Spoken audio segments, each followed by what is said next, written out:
اشک تو پوشونده گونه ها تو،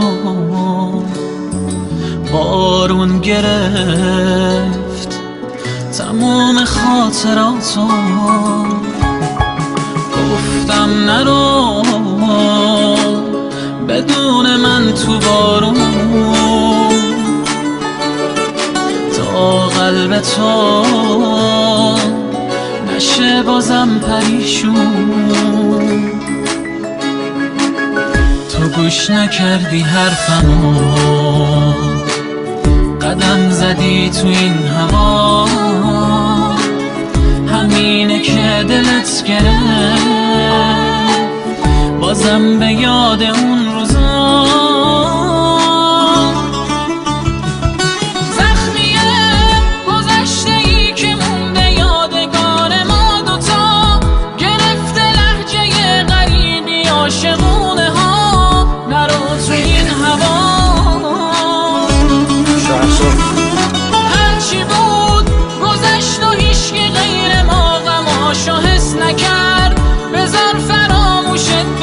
شبونه های سر به قصه بر نگرد.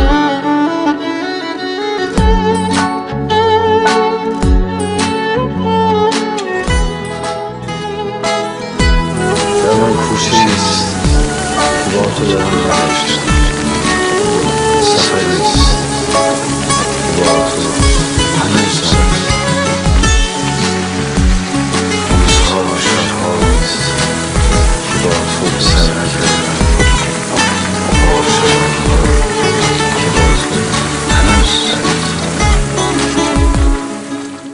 تو بارون نرو نزار دلت بگیره باز، گذشته ها رو خط بزن یه حس نو بساز.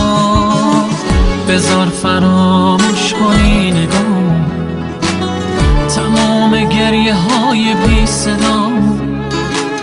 زمان چشم نداشت ما را ببینه، جواب عشق عاشقا همینه. زخمیه گذشته ای که مونده یادگار ما دوتا، گرفته لهجه غریبی عاشقونه ها.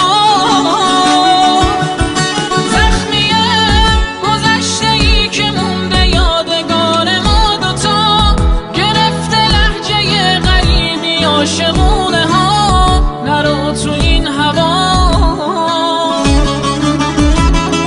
هرچی بود گذشت و هیچکی غیر ما غماشو حس نکرد.